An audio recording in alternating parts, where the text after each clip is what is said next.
Hello friends, welcome to my channel. Russia నుంచి చమురు కొనుగోళ్లపై America అధ్యక్షుడు డొనాల్డ్ ట్రంప్ మరోసారి కీలక వ్యాఖ్యలు చేశారు. ఆ దేశం నుంచి భారత్ ఇక చమురు కొనుగోలు చేయదని మళ్ళీ ప్రకటించారు. ట్రంప్ వ్యాఖ్యల నేపథ్యంలో ప్రధాని మోడీపై కాంగ్రెస్ పార్టీ విమర్శలు గుప్పించింది. అధ్యక్షుడి మాటలపై మౌనంగా ఉండడాన్ని తీవ్రంగా తప్పుపట్టింది. ఈ మేరకు కాంగ్రెస్ పార్టీ సీనియర్ నేత జయరాం రమేష్ ఎక్స్లో ఒక పోస్ట్ పెట్టారు. రష్యా నుంచి చమురు దిగుమతులను భారత్ తగ్గిస్తుందని తన మంచి స్నేహితుడు తనకు హామీ ఇచ్చాడని ట్రంప్ పేర్కొన్న విషయాన్ని ప్రస్తావించారు. మంచి స్నేహితుడు అంటే ఇక్కడ మోడీని ఉద్దేశించి అని అర్థం. ఆపరేషన్ సింధూర్ను ఆపేశానంటూ రష్యా ఇంధన కొనుగోలును భారత్ తగ్గిస్తుందంటూ ట్రంప్ చెప్పినప్పుడల్లా ఆయన మంచి స్నేహితుడు అకస్మాత్తుగా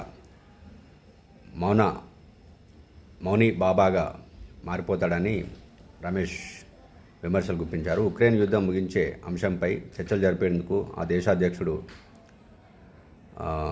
జెలెన్స్కీతో ట్రంప్ భేటీ అయ్యారు. ఈ సందర్భంగా రష్యా నుంచి భారత్ ఇక చమురు కొనుగోలు చేయదని పేర్కొన్నారు. ఇప్పటికే వాటిని తగ్గించుకుందని వ్యాఖ్యానించారు. ఇంతకుముందు కూడా ట్రంప్ ఇలాంటి ప్రకటనలు చేశారు.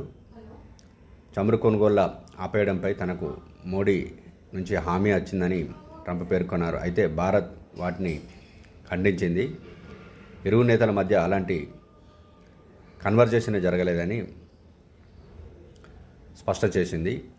ఈ క్రమంలో భారత వినియోగదారుల ప్రయోజనాలే తమ ముఖ్యమని ఆ మేరకే ఇంధన కొనుగోలు ఎంపికల్లో ప్రాధాన్యం ఉంటుందని తేల్చెప్పింది.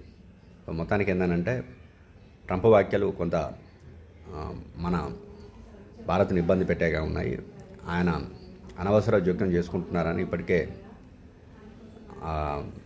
విమర్శలు వస్తున్న నేపథ్యంలో కాంగ్రెస్ పార్టీ దీనిపై స్పందించింది.